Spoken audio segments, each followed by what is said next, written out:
Então, vamos lá. Eu fiquei... Pode passar. Eu fiquei... Eita, tá bem desformatado. Mas eu vou falando.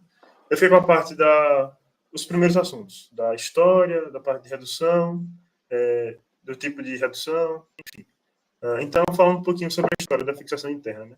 Os primeiros registros de fixação interna datam dos egípcios, de 3000 a.C., né? E eles já se preocupavam com coisas como preservação dos tecidos moles, a redução anatômica da fratura e a vascularização do membro que foi fraturado.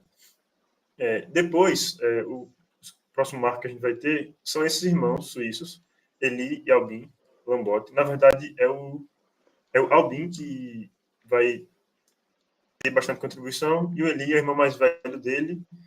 O pai deles era anatomista, era professor de anatomia, e aí sempre incentivou eles nessa área de cirurgia, né? E o que eu achei interessante, que é uma coisa quase que comum a todos, mas esse Albin Lambotte aí, ele era um artesão, assim, de mão cheia, e ele tinha uma oficina em casa, ele gostava de inventar coisa, de experimentar, e ele fez algumas contribuições. Uma delas foi o cunho do termo osteossíntese, né? E ele se preocupa muito com as partes moles e o cuidado com a infecção. E aí ele publicou as descobertas dele nesse livro, Intervenções Operatórias em Fraturas Recentes e Antigas.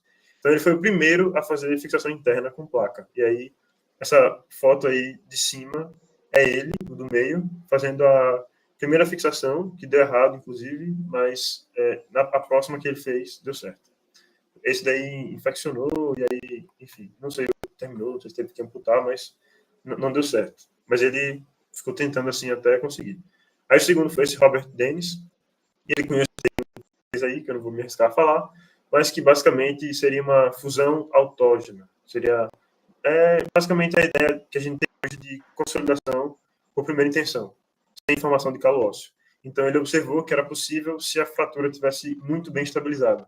E aí começaram a fazer isso, né, na prática clínica. Então ele foi importante nesse sentido. Depois teve o Maurice Miller, que ele foi para uma clínica nos Estados Unidos, passou um dia lá, e em um dia ele foi impressionado com alguns instrumentos de fixação interna e externa que existia lá e que não existiam no país dele, que era a Suíça. E aí ele voltou, ele junto com outros 13 médicos, e começaram a desenvolver muitos aparelhos e técnicas e a documentar tudo isso, e aí eles criaram o que hoje é o manual AO, que é esse termo aí, que é basicamente, hoje em dia, uma instituição sem fins lucrativos que se preocupa, nessa parte da ortopedia, com excelência, né, de produzir equipamentos cada vez melhores, técnicas cada vez melhores, enfim. E o último, pode passar, Dudu, que a foto desse último está no próximo. Pronto, esse cara aí. Que é o Gerard. Ele foi o que criou a osteossíntese intramedular. Então, tá aí ele com uma foto essa ideia da osteossíntese intramedular. Então, foram esses nomes aí os mais importantes na evolução da fixação interna. Vou passar. Tá, então, quais são os objetivos da fixação interna, né? Restabelecer a função do membro e que o paciente consiga voltar às suas atividades, tanto de trabalho quanto de lazer. E esses são os objetivos gerais. E outros objetivos é minimizar o risco de complicação, né? Se a fratura ficar solta, pode acabar rompendo mais alguma coisa. E manter o alinhamento durante a consolidação. Então, até o osso terminar de consolidar, a fixação interna vai ser importante para manter esse alinhamento. Vou passar. Certo. Biologia e biomecânica. Então, isso daí a gente já tinha visto, né? Os pontos que precisam para consolidação, precisa ter estabilidade, precisa ter irrigação, precisa ter uma distância mínima entre os fragmentos ali e precisa ter estímulo biológico, né? Em alguns casos até se cria o processo inflamatório de novo, no caso de artrose de muito tempo, para que volte a ter atividade óssea ali para poder consolidar. E desses 4 princípios, o que vai ser importante aqui é o princípio da estabilidade, né? Que ele é o mais fácil de quantificar. Então, de início, existem 2 tipos de estabilidade, a absoluta e a relativa, né? A estabilidade absoluta é aquela que não permite nenhum micromovimento, é uma estabilidade completa. E a estabilidade relativa é aquela que permite alguns micromovimentos. Então, a estabilidade absoluta, ela geralmente vai se dar por um princípio chamado de compressão interfragmentar. Então, ele vai comprimir um fragmento no outro ali da fratura, e esse princípio da contração intrafragmentar, ele é baseado em duas ideias, a pré-carga e a fricção. A pré-carga é a carga que você está colocando ali, com um parafuso, com uma placa, entre os fragmentos, antes do paciente tentar sustentar o peso naquele membro. Então, essa é a pré-carga. Depois vai vir a carga que o paciente vai colocar quando ele estiver utilizando aquele membro. E a fricção. A fricção é o atrito que vai ter entre os fragmentos da fratura. Então, essa é a ideia da compressão intrafragmentar. Você comprime os fragmentos, colocando uma carga entre eles, e além dessa carga que está comprimindo eles, ainda vai ter a fricção entre eles, para que tenha essa estabilidade. E quando você pensa em consolidação primária, você tem que estar falando de estabilidade absoluta, não pode ter estabilidade relativa. Tem outros fatores também, tem que ter uma distância de menos de 2 milímetros entre os fragmentos ósseos, mas você precisa de uma estabilidade absoluta. Já no caso de uma estabilidade relativa, aí seria por uma consolidação secundária com formação de calo ósseo. Vai passar. Tá. Aí tem essa teoria do strain, que seria da tensão, né? Que é basicamente o quanto um determinado tecido consegue deformar. Né? No caso do osso, o osso ele é baixo, ele tem uma baixa deformação. Então, ele consegue deformar até 2% do seu comprimento até ser fraturado. Já um outro tecido, como o tecido de granulação, ele consegue deformar até 100% do seu tamanho original. Então, é um tecido que aguenta bastante deformação. E essa teoria do strain, ela vai dizer, tem essa imagem do lado, né? São dois ossos, e aí essa bolinha no meio seriam as células. Então, quando você tem uma distância muito pequena entre os fragmentos, da ordem de 10 micrômetros, você só vai conseguir ter aí uma camada de células. E como você tem uma camada de células, qualquer micromovimento que acontecer, você vai romper essas células. Já quando você tem uma distância maior, da ordem de... Ele está dizendo 20 aí, né? Mas, 30 embaixo ali. No livro fala 30 micrômetros. A partir de 30 micrômetros, você já vai ter algumas camadas de célula, e esses micromovimentos, você só vai ter uma deformação, certo? Um desalinhamento entre essas camadas de células, e não necessariamente você vai ter um rompimento. Então, é outra coisa que ela chama a atenção. Então, uma fratura transversal simples, ou uma fratura oblíqua que não seja muito longa. A teoria de strain vai dizer que ela tem um alto strain, ou seja, vai ter uma alta tensão. Porque como você só tem uma linha de fratura, um foco de fratura, qualquer movimento vai ser em cima daquele foco de fratura. Né? Então, por exemplo, uma fratura diafisária, de fêmur, e você teve só uma linha de fratura, uma fratura transversal simples. Então, nesse caso, o indicado seria colocar uma placa de fixação interna, né, uma fixação absoluta. Né? Porque qualquer movimento vai ser sobre aquela linha de fratura. Já quando você tem uma fratura multifragmentada, né, você tem vários pedaços ali, a gente vai dizer que tem um baixo strain, uma baixa tensão. Por quê? Como você tem vários fragmentos, meio que o pouco movimento que você tiver, não vai ser dentro de uma linha de fratura só. São várias linhas de fraturas que cada uma vai mexer só um pouquinho. Então, geralmente, esse tipo de fratura, elas aceitam um pouco mais de grau de movimento. Então, você poderia fazer uma fixação com a haste intramedular, por exemplo, um fixador externo, que não vai ter uma fixação tão rígida quanto uma placa, por exemplo. Passado. Aí, pensando na lesão de partes moles agora, que é o próximo tópico. Na lesão de partes moles, o livro fala que geralmente ela é negligenciada pelos cirurgiões, algumas vezes, e é importante lembrar que toda fratura vai ter lesão de partes moles, ela precisa ser bem avaliada. E por quê? Né? Porque sempre que tiver, quanto maior for a lesão de tecidos moles, maior o risco de atraso de consolidação e maior o risco de complicações também. Por isso que é importante atentar para as partes moles. Pode passar. E aí, ainda falando das lesões de partes moles, né, é importante identificar se foi uma fratura direta, indireta, né, no caso, uma fratura indireta. Os principais mecanismos de fratura vão ser uma fratura por rotação ou por flexão, e aí a gente tem as fotos aí do lado das fraturas correspondentes. A da esquerda é uma fratura de rotação, o mecanismo de fratura foi um mecanismo de rotação, e a fratura é uma fratura em espiral. Né? Então, é porque a pessoa, não sei, girou o corpo, mas o pé ficou preso. Então, teve uma rotação né, e vai ter esse tipo de fratura, uma fratura em espiral.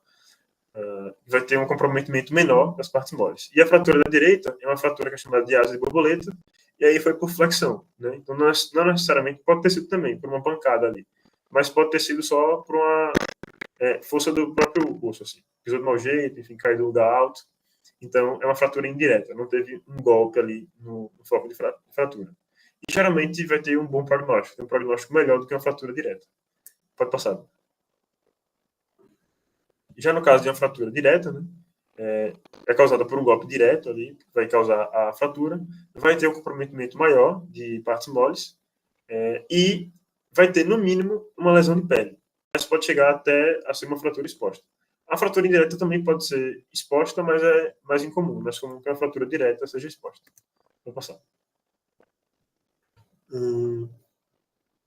Na fratura exposta, né, como você vai estar vendo ali o foco de fratura, o hematoma, tudo, é mais fácil de perceber a lesão de partes moles. Já no caso da fratura fechada, vai ser mais difícil e você não está vendo ali o real comprometimento vascular, comprometimento nervoso, então ela é mais desafiadora nesse sentido. E o livro traz essa ressalva, que no caso de uma fratura exposta com falha de cobertura, a sequência tem que ser essa: faz uma fixação de emergência para não ter mais dano aos tecidos moles, faz um reparo da vasculatura para parar de sangrar e, posteriormente, você pode fazer no mesmo momento dessa cirurgia de fixação de emergência ou em outra cirurgia, vai fazer a reconstrução com um retalho de rotação, se for possível, ou se não, um retalho microcirúrgico. Vou passar. Tá. Aí o livro traz a parte do planejamento pré-operatório. Ele fala que tem que se preocupar com 3 coisas: o paciente, com a fratura e com as partes moles. São as 3 coisas que tem que considerar no planejamento. O paciente, o comum, né, a história, a idade, se ele tem alguma comorbidade metabólica, diabetes, enfim. Se ele faz o uso de alguma substância, como drogas, álcool, nicotina, que vai influenciar na cicatrização, influenciar na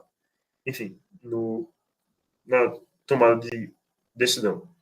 E também tem que levar em consideração a expectativa do paciente, né? Com a profissão que ele realiza, por exemplo, se tem uma fratura de mão, você não vai conseguir restabelecer todas as funções da mão. Mas, dependendo da profissão que ele tiver, pode ser que alguma função seja mais importante do que outras. Então, você vai privilegiar essas funções, já que vai ser importante para aquele paciente. A fratura, ele fala que, na maioria dos casos, uma radiografia simples é suficiente, mas se precisar de mais imagens, a sugestão que o livro dá é uma tomografia computadorizada com reconstrução bi- ou tridimensional, que aí, para fraturas complexas, vai dar uma confiança maior para a gente classificar a fratura. E a lesão de partes moles, o livro traz, né, que, no caso da fixação de emergência, é interessante deixar ter uma regeneração das partes moles para depois fazer uma segunda cirurgia, porque a consolidação óssea ela vai ser muito melhor se as partes moles estiverem já cicatrizadas.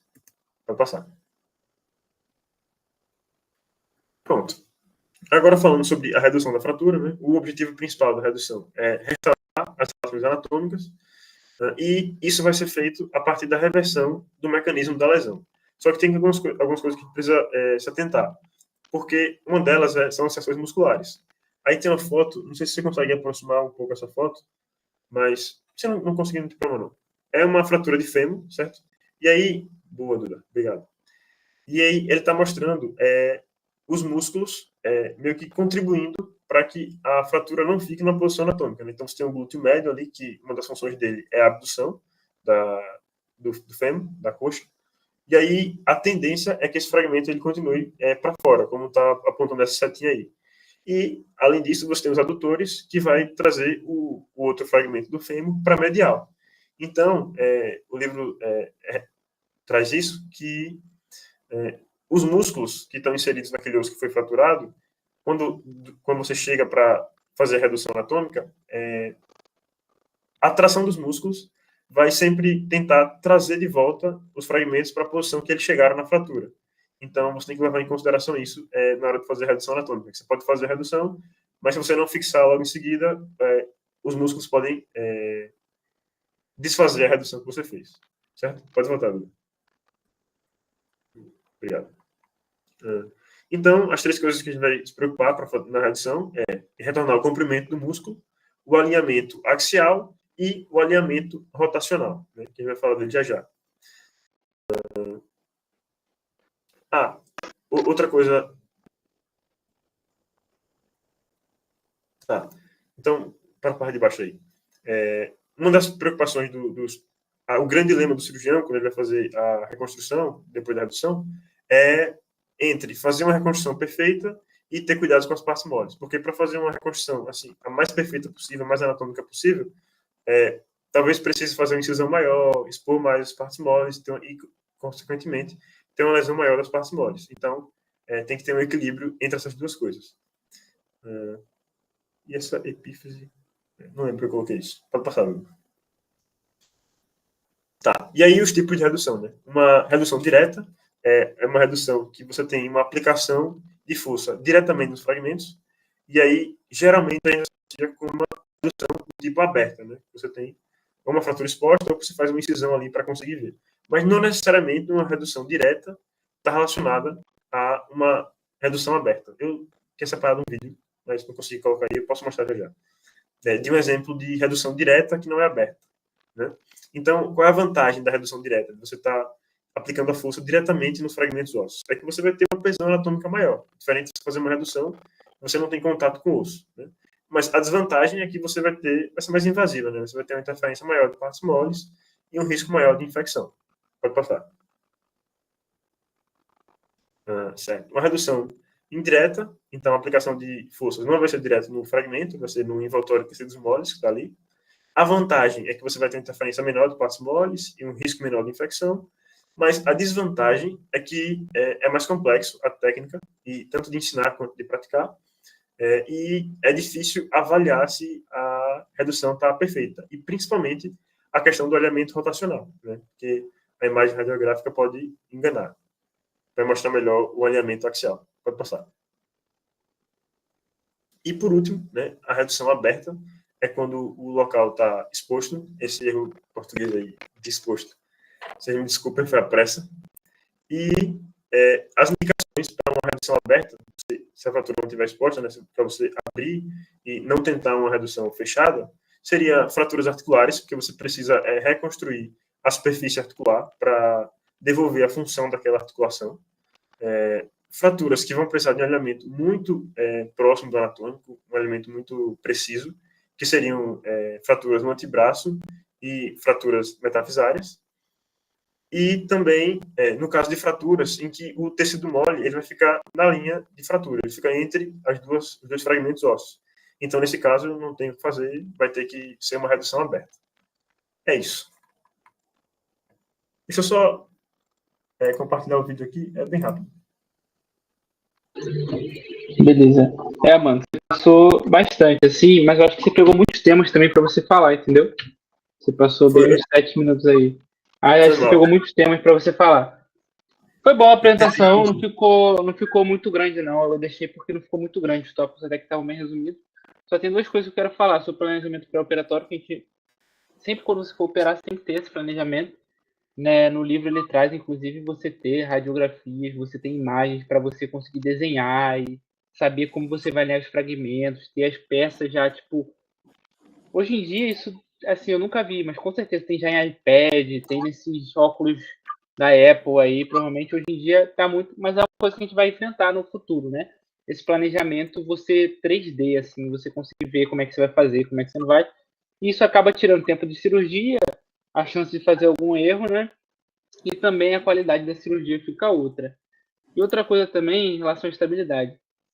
Quando você tem uma estabilidade absoluta, você faz uma redução anatômica. Então, para você ter uma estabilidade absoluta, você precisa reduzir o osso do jeito que ele era para estar. Assim, o fragmento tem que estar exatamente perfeito. Já na estabilidade relativa, você faz uma redução funcional. O que é uma redução funcional? O membro vai ser funcional. Então, mesmo que não esteja completamente alinhado, você tenta deixar o mais alinhado possível. Mesmo que não esteja completamente alinhado, é uma estabilidade funcional, porque aquele osso, quando consolidar, vai ter ali a função dele restabelecida, entendeu? Só 2 coisas assim que eu queria pontuar. Pode botar o vídeo aí. Só para mostrar uma redução direta, que pode ser feita sem ser aberta. Certo? Então, esse aparelho aí é um clamp de redução linear, e isso pode ser feito com a pele. Eu não achei um vídeo eu achei vários vídeos, fotos assim deles usando com a pele, mas não achei nenhum vídeo dele com a pele. Mas dá para fazer isso sem necessariamente precisar abrir. E inclusive, pronto, isso daqui. Dá para fazer uma fixação inteira, não só uma redução fechada, né? Ou minimamente invasiva, abrindo só uma parte em cima, outra parte embaixo. Eles colocam uma placa de fixação interna e não é considerada aberta, né? Porque é minimamente invasivo. Então, só isso aí para mostrar a diferença de redução direta, não necessariamente é igual à redução aberta. Você pode fazer uma força diretamente no osso, sem necessariamente abrir. É isso aí. Show. Próximo. Vou botar depois no Instagram para vocês verem de um rapaz que faz isso lá no Rio. Ele faz exatamente isso. Ele faz essas fixações internas, só que minimamente invasivas. Então, ele faz 2 cortezinhos e faz a fixação interna. Eu acho fenomenal, assim. Tem uma... Enfim, eu acho legal. A primeira técnica seria a técnica de tração e distração. Basicamente, tracionar o osso é você colocar força no osso, para que você alongue o osso e realinhe aquele osso que está fraturado. E a distração é quando você separa os fragmentos ali do osso, e aí fica um espaço entre os fragmentos para que você consiga corrigir depois essa deformidade. De maneira geral, essa técnica de tração e distração, ela é muito comum em fraturas de membro inferior, fraturas que são multifragmentadas e muitas vezes quando o paciente ele não pode ter algo mais invasivo. Então, a gente vai considerar nesses casos. E aí, existem 2 tipos de técnica, né? A manual, que pode ser usada uma mesa ali de distração, que é essa primeira imagem, que basicamente a técnica ela acaba limitando um pouco mais o movimento, mas a questão da mesa e da posição do paciente ajuda a fazer a tração desejada. E a segunda técnica é usando um distrator, que justamente esse distrator ele vai ser aplicado ali nas partes do osso longo, né, nas partes mais distais da fratura, para poder fazer aquela força e realinhar o osso. Aqui tem um exemplo de 2 distratores e eles funcionam como se fosse um fixador externo, né? O livro ele traz isso. Outros instrumentos para redução de fratura são as pinças de redução. Basicamente, as pinças elas vão ser usadas de acordo com o local que houve a fratura, qual que vai ser o tipo de procedimento que vai ser realizado após a utilização das pinças.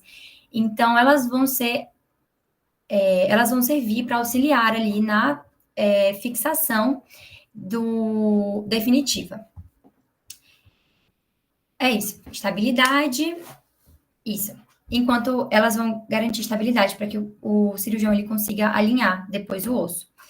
Essa primeira pinça é a pinça de pontas, essa daqui, que é a pinça de Weber. E aí, justamente, ela é mais usada, ela tem vários tamanhos, enfim. E essas pontas, elas acabam não entrando no osso, principalmente em ossos jovens. Então, ela vai ser muito utilizada. Claro, em ossos osteopênicos, ela já vai acabar podendo entrar, mas na maioria das vezes, ela não vai adelgaçar ali, né, o periósteo. Já essas outras 2 pinças, eu não sei se eu vou saber falar, gente, mas assim, Jung, não sei o que lá, né, Jung Bluff e Farabouf. E aí são pinças que elas vão ser utilizadas ali com o parafuso para justamente ajudar ali a fixação. Então, são pinças que vão ser usadas mais para fraturas de acetábulo, para fraturas pélvicas, até porque elas vão justamente ficar ali acopladas na cabeça dos parafusos e aí vão tracionar e vão rotacionar. Então, para a pelve é muito interessante esse movimento de rotação também. Existe essa pinça, que é um pouco mais moderna, que é a pinça colinear, que inclusive Flávio até mostrou no vídeo que eles estavam utilizando essa pinça colinear, que ela justamente vai fazer um movimento linear e compressivo, para a gente conseguir reduzir ali a fratura. E ela é uma pinça que justamente a gente consegue fazer em procedimentos minimamente invasivos. Então, em pequenas incisões, a gente consegue colocar a pinça e justamente corrigir. Existem outros instrumentos também que são utilizados ali na redução da fratura, como o parafuso de Chance e também o afastador de Roma. E aí eles vão usar essas técnicas de tração também para correção e estabilidade. Para poder a fratura ela ficar estabilizada, né? Depois de que a gente realinha a fratura, é preciso que a gente coloque um fio chamado fio de Kushner, aí também chamado de fio de K, que são esses fios que eles são bem finos e metálicos, e aí eles vão atravessar ali o osso, justamente para ter maior estabilidade, para manter aquele osso no lugar, para que depois, por exemplo, faça uma fixação definitiva. E aí, justamente, para poder esse osso continuar alinhado e tudo mais, e aí aplicado esse fio de Kirchner, durante o próprio procedimento, na cirurgia em que é colocado esse fio, a gente pode usar, a gente pode ter o auxílio, né, desse C-arm ou fluoroscópio, que vai justamente fotografar ali, fazer o raio-x no momento da operação, para a gente conseguir ver se o fio está posicionado. Então, é importante que a gente faça em dois planos, né, as fotos, justamente para ver se esse fio está bem posicionado e a fratura ela está realmente alinhada, para que haja ali a correção. Esse aparelho, ele tem algumas limitações, então a imagem pode ser que não seja com uma resolução tão boa como um raio-x, ele tem uma área um pouco menor, menos ampla do que uma área de raio-x, e ele também expõe o cirurgião à radiação, mas ele é muito utilizado nas cirurgias. Também tem a artroscopia, que pode ser usada em casos de fraturas articulares, mas que nesse caso ela não vai ter tanta vantagem, ela vai ter a vantagem de observar as partes moles, mas ela também não vai conseguir fazer um alinhamento tão bom como essas outras opções. Bom, agora em relação às técnicas e aos instrumentos para fixação interna, basicamente, a gente tem dois tipos de fixação interna que a gente pode ter. As hastes intramedulares, que elas vão justamente perfurar ali o canal medular, e os parafusos e placas, que eles vão estar mais ali na parte fora do osso. Bom, em relação aos parafusos, eles vão ser muito comuns e muito utilizados para a osteossíntese. Eles vão basicamente transformar a força rotacional em um movimento linear. E isso vai fazer com que a fratura ela fique mais fixada. Basicamente, a gente tem vários tipos de parafuso, então existem vários modelos, vários tamanhos. Esses dois que eu coloquei, por exemplo, ele fala em relação a ele ter rosca, né? Então, esse, no caso, seria uma rosca total e o do lado, uma rosca parcial. Ele pode ser canulado, ele pode ser autocolocante, né? Que chama automacheante. E esses parafusos, apesar de dar características serem iguais, eles podem ser usados em diferentes procedimentos, para diferentes funções.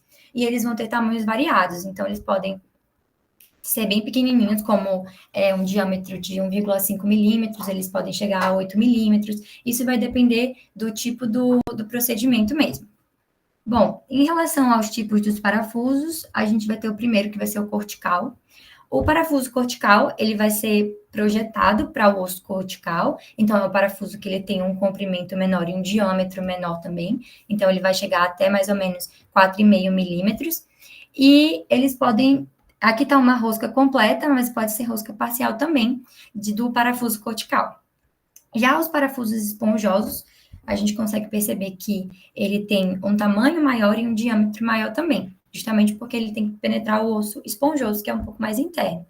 Então, essa rosca ela precisa ser mais profunda e ele vai ter um diâmetro bem maior, então entre 4 ali a 8 milímetros. A técnica desses parafusos convencionais, ela vai utilizar aquela técnica de fricção e pré-carga, que Flávio, ele já comentou um pouco. Mas, de maneira geral, basicamente, o parafuso, ele vai ser pressionado, né, ali contra o próprio osso. E aí, isso faz com que gere uma compressão entre os fragmentos. E aí, isso faz uma estabilidade. Isso gera uma estabilidade, porque a gente vai ter o osso e o parafuso, né, friccionando e aí gerando uma pré-carga. Basicamente, esse outro aqui são os parafusos bloqueados. Os parafusos bloqueados, eles vão ser usados no sistema de bloqueio, que a gente vai falar mais para frente. E aí eles vão ter essas cabeças rosqueadas aqui, que justamente a gente precisa usar esses parafusos junto com uma placa, porque elas vão ser justamente para encaixar na placa. E aí eles vão ser mais versáteis e flexíveis também, porque esses parafusos, eles podem ser angulados, e aí isso permite com que a gente tenha uma flexibilidade maior na hora de encaixar o parafuso. Uma característica importante dele também é que eu falei dos parafusos convencionais, da questão da fricção e da pré-carga. Já nos parafusos bloqueados, o sistema dele é diferente, então ele faz uma estabilidade angular, e é dessa forma aqui. Então, à medida que o parafuso ele é colocado, a gente vê que ele vai fazer uma tração, né, um vetor mais horizontal e não compressivo, e não de fricção. E aí, justamente, ele vai conseguir ter essa estabilidade angular maior do que os parafusos convencionais. Esse é um tipo de parafuso mais moderno. E é isso. Tem também... Deixa eu interromper rapidinho. Tem algumas coisas sobre os parafusos. Os parafusos, a gente, tanto cortical quanto o esponjoso, a gente tem de diversos tamanhos, entendeu? Não é sempre o cortical, nunca vai ser... porque eu não lembro. Pelo que eu entendi, você falou que o cortical ele é menor. Sempre. Nem sempre. Não? Entendeu? A gente pode ter cortical maiores também.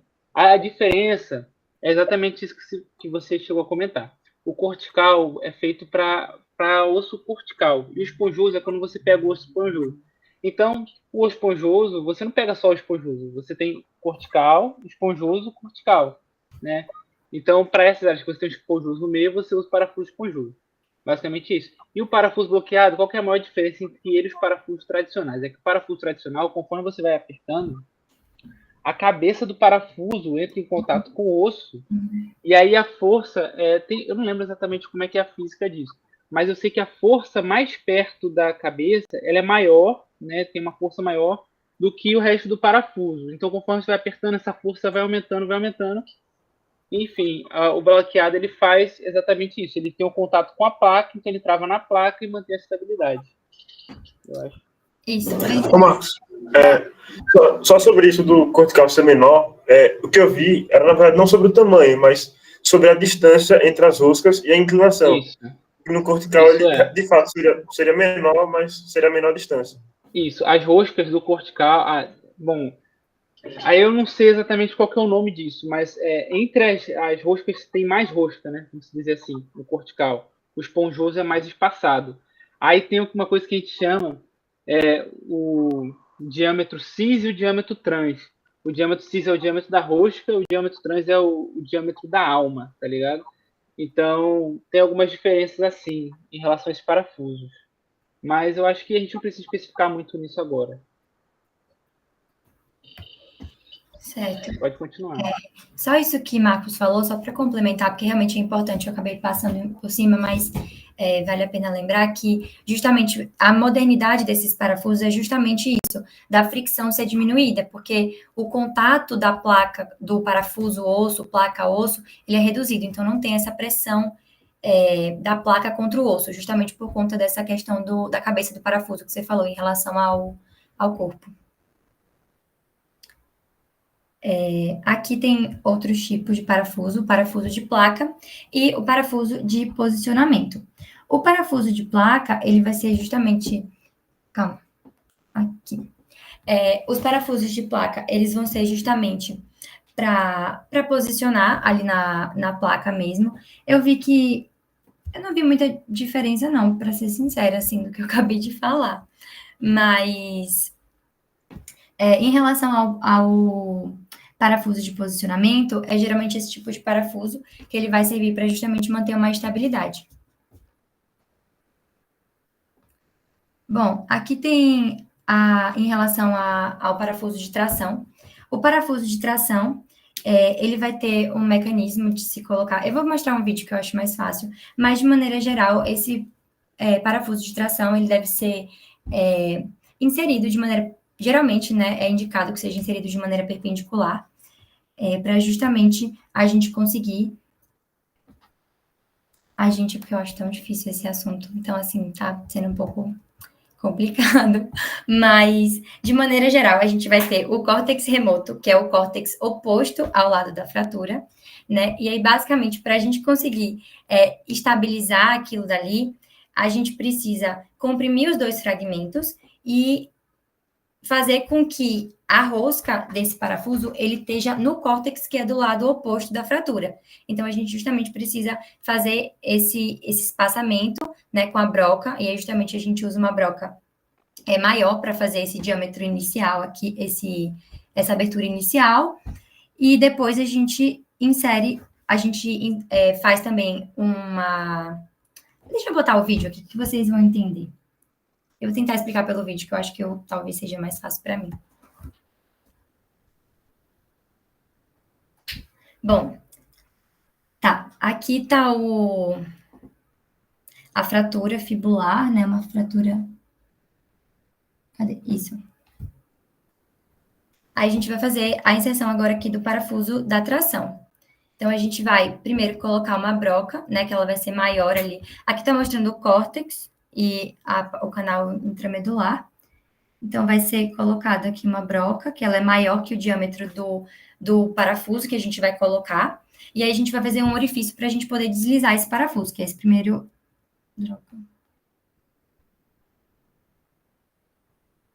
Que é esse primeiro orifício aqui. Isso. Aí, depois que a gente perfura esse orifício com uma broca maior, de maneira perpendicular, a gente vai inserir aí uma luva de perfuração para justamente a gente conseguir alinhar esse orifício com o orifício próximo que a gente vai fazer, que é no córtex oposto, que seria nesse córtex remoto. E aí a gente vai perfurar esse córtex remoto também, como o vídeo está mostrando. E nesse caso, o córtex piloto, que é o outro lado, ele vai ser perfurado com um diâmetro menor. Então, o de entrada vai ser com um diâmetro maior e o do lateral oposto à fratura com o diâmetro menor. E aí, justamente, a gente consegue determinar ali o diâmetro do parafuso e inserir esse parafuso. E por que disso? Por que a gente faz dessa forma? Para poder gerar uma compressão. Né? Gerar uma estabilidade maior. É aquele mecanismo que Flávio tinha mencionado no início. Se eu tenho uma fratura de traço único, eu tenho uma maior força de tensão ali. Então, meu objetivo é fazer que não ocorra a formação de um calo ósseo visível. Por mais que seja um mecanismo que lese a vascularização ali local, mas vai ser o melhor mecanismo indicado para aquela fratura. Por quê? Porque eu tenho uma tração única, eu tenho muita carga naquele local. E como que se faz essa compressão? Porque falar que é compressão, a gente entende que é o parafuso de compressão. Mas por que esse primeiro buraco é mais largo e o outro é mais fino? Não é tão difícil de explicar assim, não. É mais simples, eu acho que vocês estão pensando. Eu acho que é para posicionar, para justamente o parafuso ficar fixo. E aí os dois fragmentos se terem a compressão entre eles. Isso. Tem um pouco a ver com as forças que eu falei, assim. Vocês entenderam. A parte mais perto do parafuso, enfim, ela tende a travar ali e tal, e tem uma questão da força que ela vai diminuindo conforme for. Mas quando você faz isso, no parafuso de compressão, o fragmento distal, que é o fragmento trans, ele é puxado, entendeu?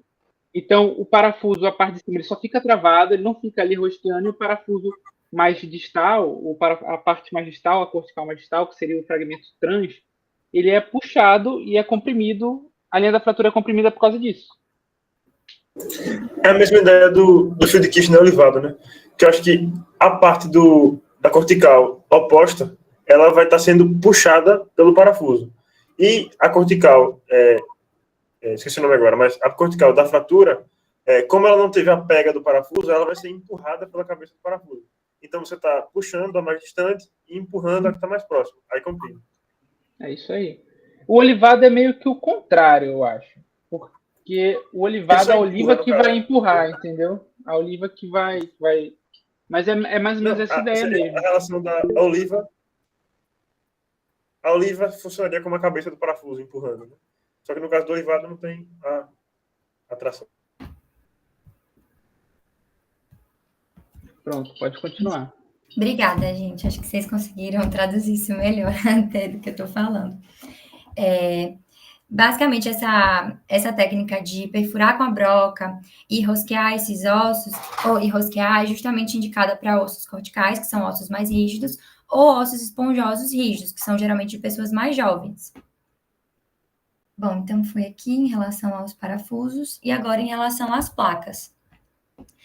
As placas, elas vão trazer uma estabilidade absoluta, justamente por consolidação direta, então a gente não vai ver o calo ósseo. As indicações das placas são fraturas de osso de antebraço, pseudoartroses, fraturas metafisárias simples de outros ossos e consolidações viciosas também. Isso aqui mostra, o livro traz um pouco em relação à evolução das placas. Então, basicamente, ele estava mostrando alguns exemplos de placas, como essas daqui, que são as placas de compressão dinâmica de contato limitado. E aí ele tem em T, por exemplo, e justamente um desafio entre os médicos era porque essa placa, ela fazia uma compressão muito grande, um contato muito grande com o osso. E aí isso perturbava ali os vasos e podia causar uma necrose. E aí justamente foi criada uma placa mais moderna, que seria essa placa com o contato ósseo limitado, que é essa última aqui. Bom, existem 5 funções da placa: a neutralização, a compressão, o escoramento, a banda de tensão e a união. E aí, para isso, existe cada uma placa responsável por cada uma dessa função. Bom, a primeira placa, essa daqui de cima, é a placa de neutralização. Essa placa de neutralização, ela é uma placa para fraturas simples de afisárias ou metafisárias também.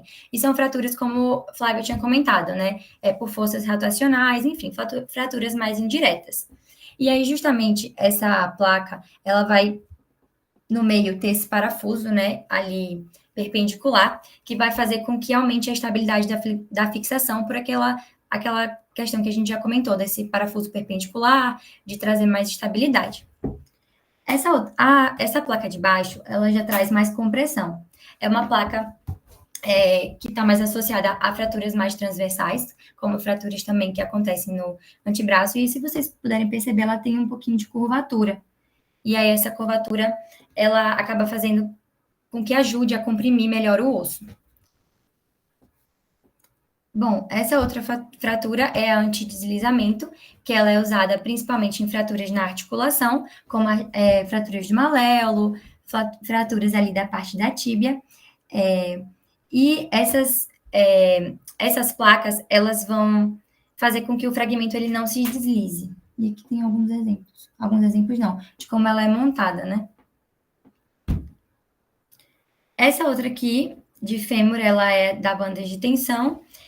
Eu vi que é mais para ossos que tendem a ter mais sobrecarga, né, mais peso, mais compressão, e aí justamente ela tem um lado convexo, e aí justamente esse lado convexo, ele vai estar mais associado a converter essa tensão com a compressão, e isso vai facilitar ali a redução da fratura, e vai estar muito associada com fraturas subtrocantéricas. Essa outra aqui é a fratura em ponte, que ela vai ser mais usada em osteossínteses biológicas, e ela vai atuar muito semelhante a um fixador externo. Ela vai ser usada principalmente nessas fraturas comunitivas, e vai ser principalmente quando o paciente ele não tem indicação de colocar, por exemplo, uma haste, alguma coisa assim. Para isso, para fazer a fixação dessa fratura, a gente precisa ter uma placa muito longa, então, geralmente, uma placa 3 vezes maior que o tamanho da fratura. E aí, os parafusos, eles são fixados de maneira mais distal aos fragmentos. Foi isso que eu vi. Tem uma parte mais rasa e uma parte mais profunda. E aí, essa diferença é que depois você vai conseguir fazer a compressão dos fragmentos, entendeu? Esse é o grande lance da placa de compressão axial. Então, tem algumas coisas aqui. Por exemplo, se você tem uma fratura que você consegue botar essa placa de compressão axial, você pode colocar. Mas agora, se você não consegue botar essa placa na face do cisalhamento, aí você pode pensar em colocar, por exemplo, um parafuso de tração, né? Um parafuso de tração, e é uma placa de suporte.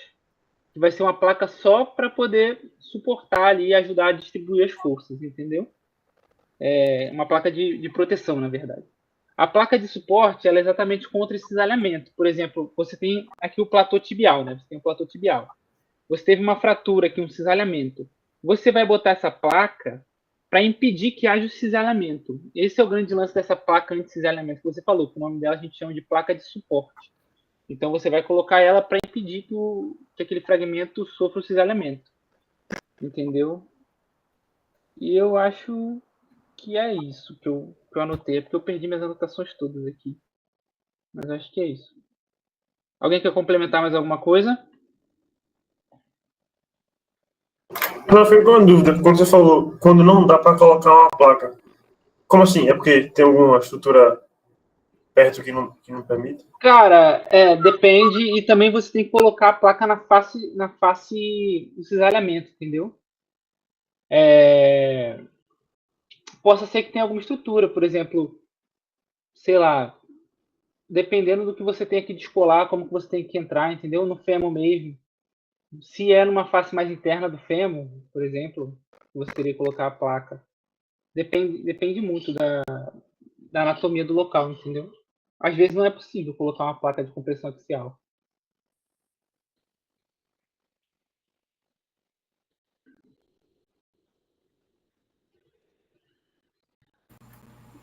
Alguém mais quer comentar alguma coisa sobre placa e parafuso?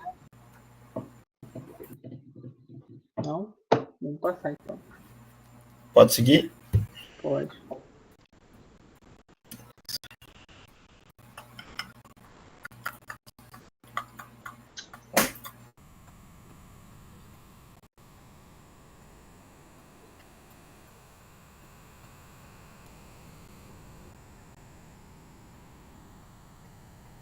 Beleza, dando continuidade para a última parte, vai ser o princípio do fixador interno.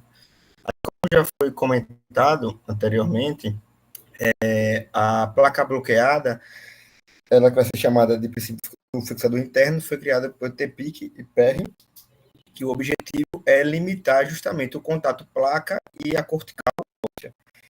Porque esse contato, né, que ocorre nas placas e nos parafusos convencionais, vai causar compressão, fricção e pré-carga. E é justamente essas forças que vão causar uma isquemia periosteal, que pode atrapalhar, né, no fluxo sanguíneo e na consolidação óssea.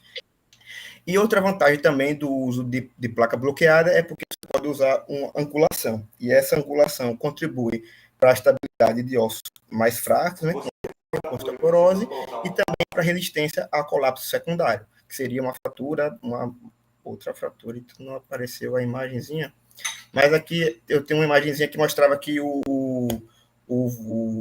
na placa bloqueada, o vetor dispersa as forças de forma homogênea entre os parafusos. Então, para você retirar todos os parafusos de uma vez, né, no caso de uma fratura secundária, em um colapso da placa, você teria que tirar os parafusos todos de uma vez, o que seria muito mais difícil do que na convencional, que você tirando só um, poderia perder toda a placa.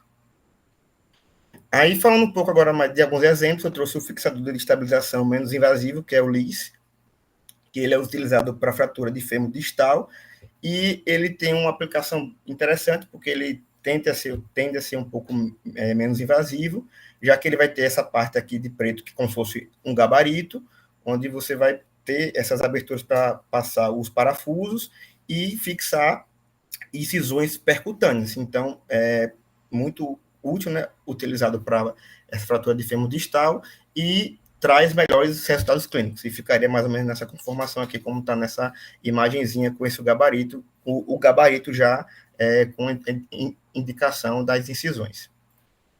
Aqui um exemplo de uma radiografia, e aqui uma remodelação, né, 3D, lesão aqui da parte distal do fêmur, e aplicação do LIS.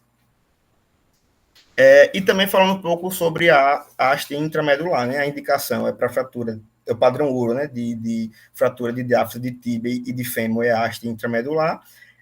Também pode ser usada número, mas não é tanto usada, é mais usada as placas, e também na clavícula, que geralmente utiliza a placa haste flexível quando é usado, né?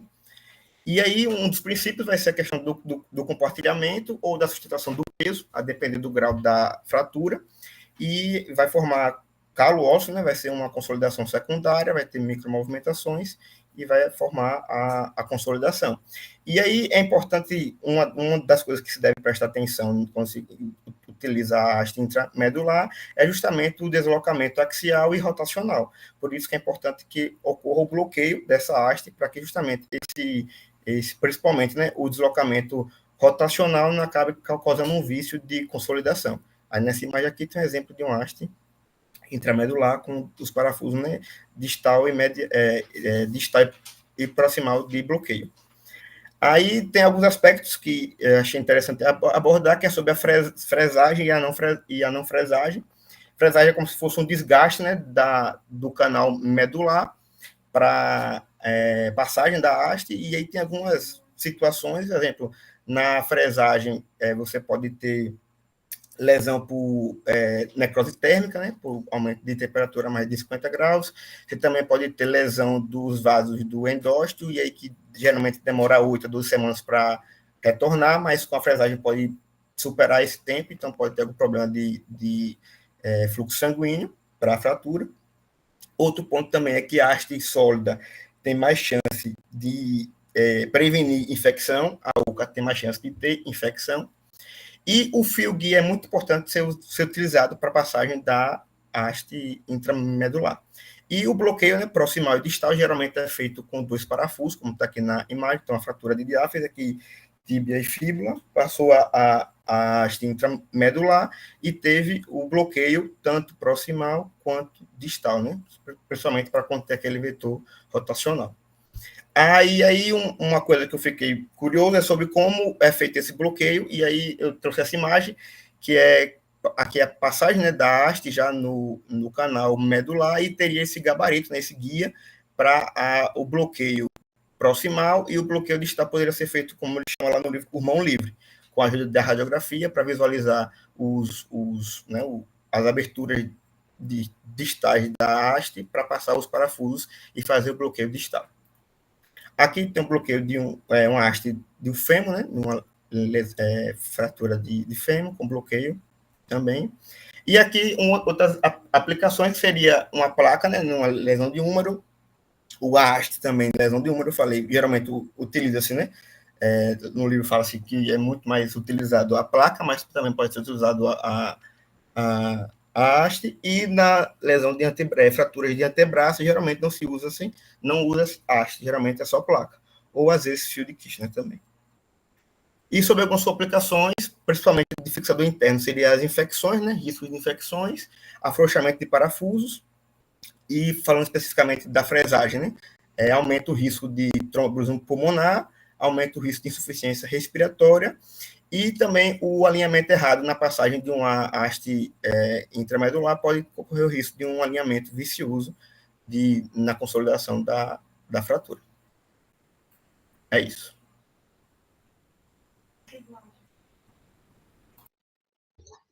Pronto. Muito bom. Mas ficou faltando o que eu tinha comentado depois, né? Acho que vocês não leram, eu vou começar a mandar junto com a mensagem. Assim, vocês falaram um pouco sobre fratura de tíbia, húmero e fêmur. Aí você mostrou uma imagem de uma placa no rádio. Mas, por exemplo, artrodese de ombro, né? E o que a gente prefere fazer no caso do fêmur, por exemplo? Enfim, artrodese de ombro. Alguém estudou sobre?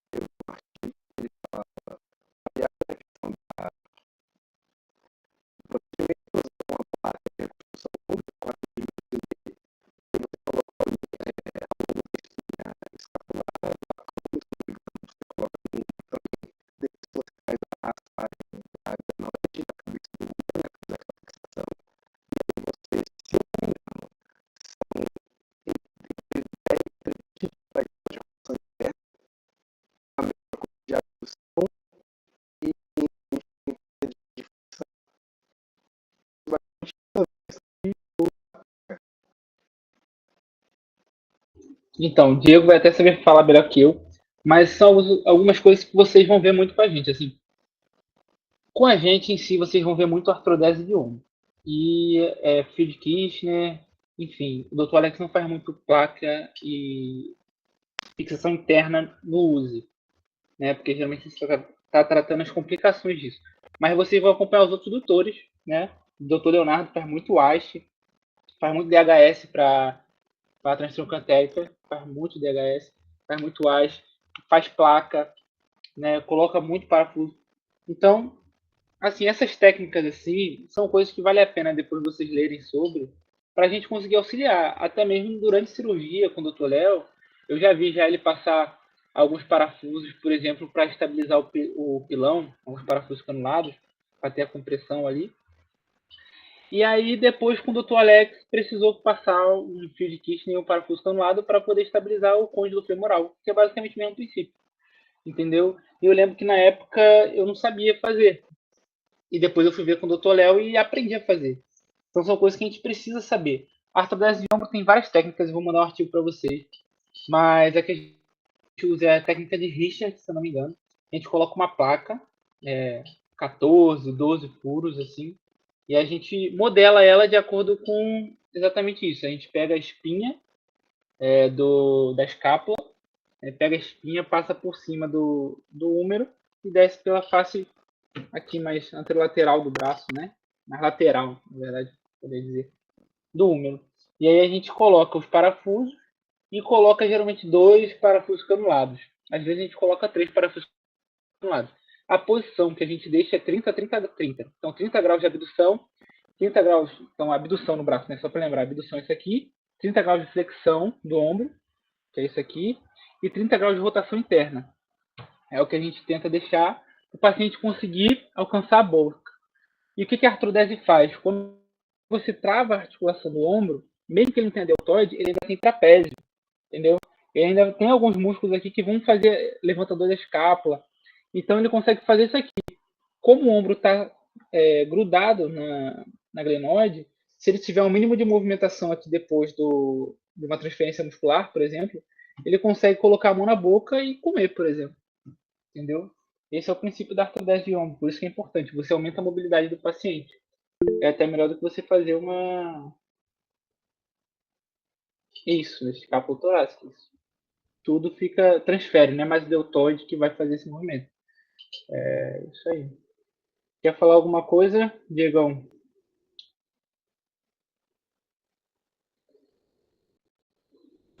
Vocês estão me ouvindo? Sim, senhor. Cara, então, só do exemplo de posicionamento assim, que a anatomia também interfere.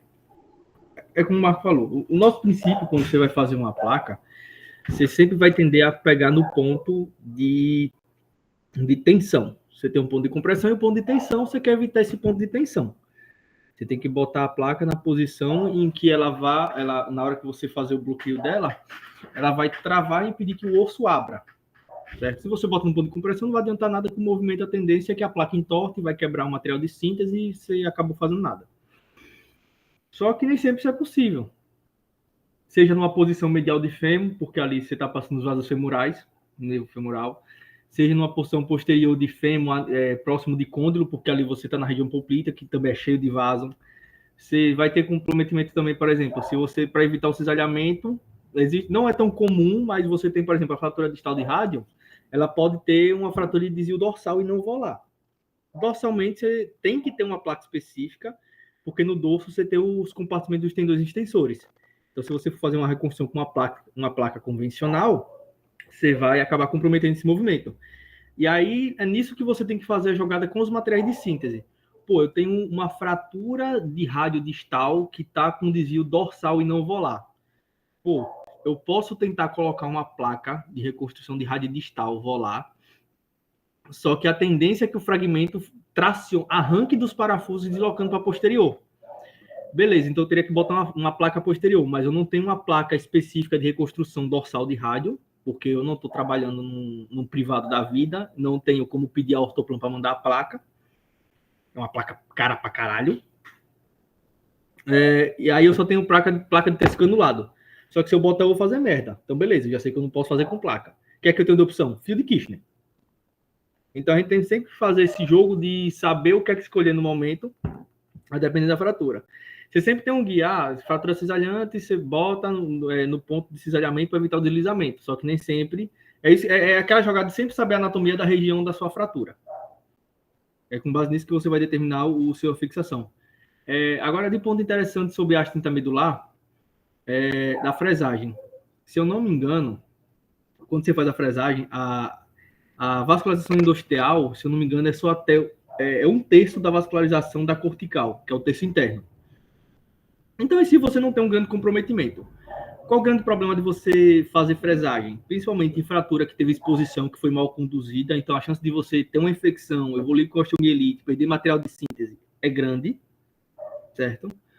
Aí, tanto é que você tem a preferência de fazer um fixador externo, resolver a infecção e depois evoluir com uma haste intramedular, porque é muito melhor, porque diferentemente da placa, você pode fazer uma descarga de peso precoce, o que é muito bom para o paciente, evita rigidez articular, evita tempo de mobilidade, então ele pode voltar mais cedo para suas atividades, facilita a consolidação, já que lembrando, a haste intramedular, você não consolida por primeira intenção, é segunda intenção, então você não vai fazer a compressão perfeita do foco de fratura, você vai formar calo ósseo.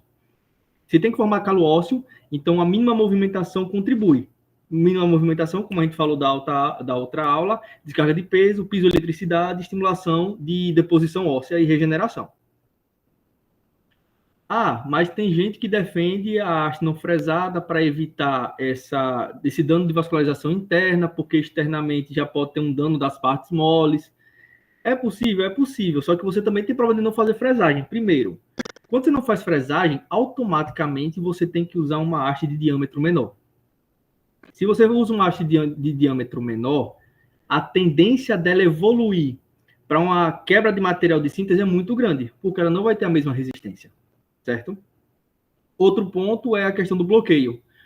O bloqueio a gente utiliza muito para evitar os pontos, os desvios torsionais, as rotações. Porque como você está passando só... Se você não faz nenhum bloqueio, como você está colocando só, digamos que um cano, você ainda permite um movimento de rotação em foco de fratura. Então, você pode fazer um desvio angular por rotação interna, rotação externa e assim varia. Um ponto interessante também a saber da haste intramedular porque é o seguinte, às vezes, justamente por a gente não ter uma compressão direta do foco de fratura, a gente deixa aquele espaço para consolidar em segunda intenção, você pode evoluir com pseudartrose. E aí você leva aqueles outros critérios, ver como é que está a vascularização local, ver como é que está a nutrição desse paciente, ver se não está com muita mobilidade no foco. E aí uma coisa que você pode fazer secundariamente, que é interessante todo mundo ter uma noção, chama-se dinamização de fixador, dinamização de haste.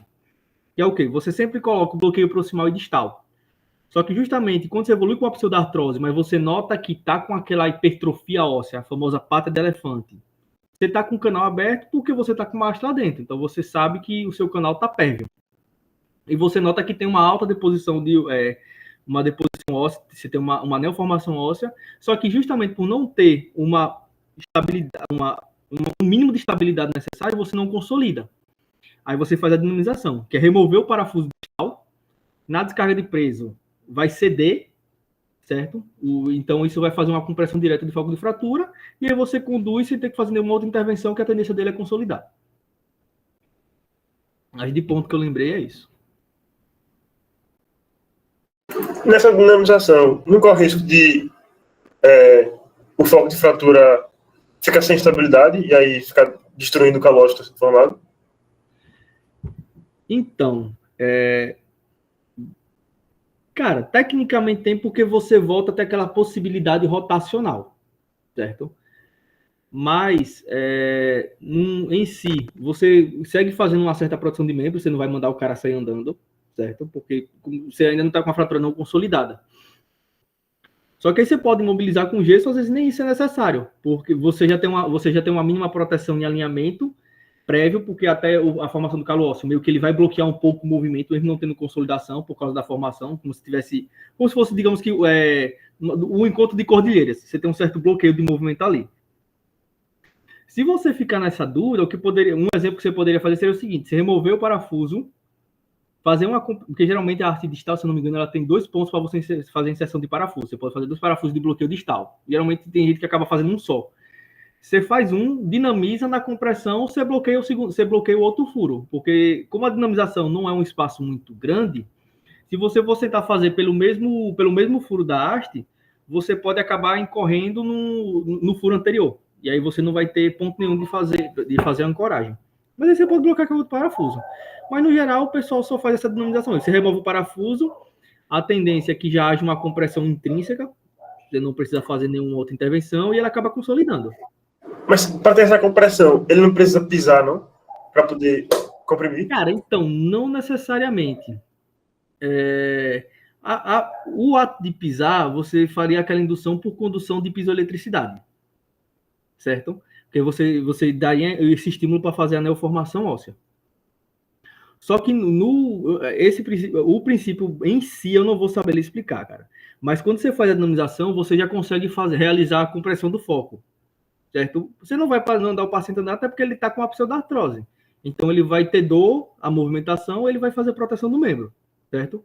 Só que no próprio ato de dinamizar, você já tende a fazer uma compressão de foco de fratura, e aí ele segue com sua consolidação por segunda intenção. Beleza, valeu.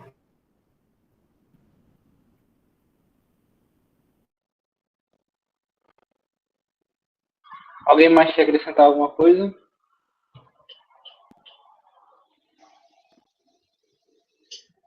Eu acho que é isso. Pode falar.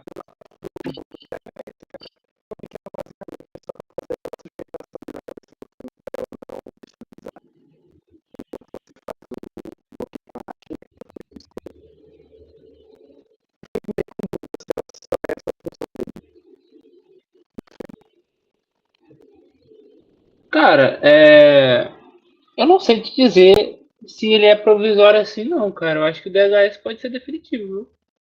Você sabe, Diegão? Ele não é uma passagem para esse, não. É porque o DHS ele é específico para fraturas transtrocantéricas, geralmente, que o Dr. Leonardo, eu vejo ele usando, né? Então é para fraturas intertrocantéricas. Ah, pode falar.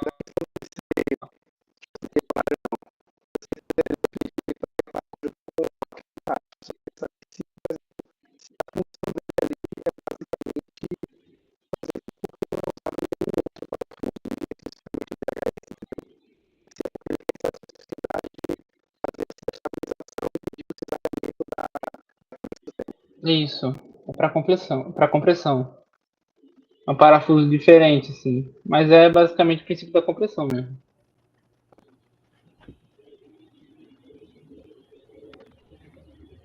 Assim, mas até Gabriel, ele não é o único método. Tanto é que se você for procurar, existe método de redução e bloqueio de cabeça de fêmur com 3 parafusos paralelos. Ou até 2 parafusos paralelos e um oblíquo para sustentação da cabeça. Mas geralmente esses parafusos eles estão mais associados com fratura específico de colo de fêmur, certo? Que é aquele colo anatômico. Quando você tem um traço de fratura que compromete o colo anatômico, você tem que fazer um bloqueio para ter uma consolidação adequada da cabeça do fêmur e evitar artrose futura. E aí você faz esse bloqueio com parafuso. Geralmente a haste você vai fazer justamente quando você tem uma fratura mais de comprometimento de diáfise. Aí nesse caso, porque, por exemplo, você tem fratura que... tudo bem, você tem fratura que pode pegar só diáfise, você pode pegar uma subtrocantérica, a diáfise a nível de subtrocantérica, só que ao mesmo tempo você pode ter fraturas com múltiplos traços. Você pode ter comprometimento subtrocantérico, transtrocantérico, pode ter um acometimento de colo, e aí você acaba tendo que fazer uma síntese um pouco mais robusta. Aí tem alguns materiais que ele já conseguem englobar isso, entendeu? Porque, por exemplo, vamos supor, você está com uma fratura de colo, uma transtrocantérica, beleza, eu posso fazer um DHS. Só que associado a isso, eu estou com uma fratura de diáfise femoral em terço proximal. Pô, a minha placa, beleza, a placa pode até segurar a cabeça do fêmur, mas ela não vai me auxiliar na consolidação da diáfise. Aí a tendência, justamente por ser fêmur, por aquele voltório de partes moles, é você fazer uma haste intramedular. Aí você meio que acaba fazendo uma síntese híbrida.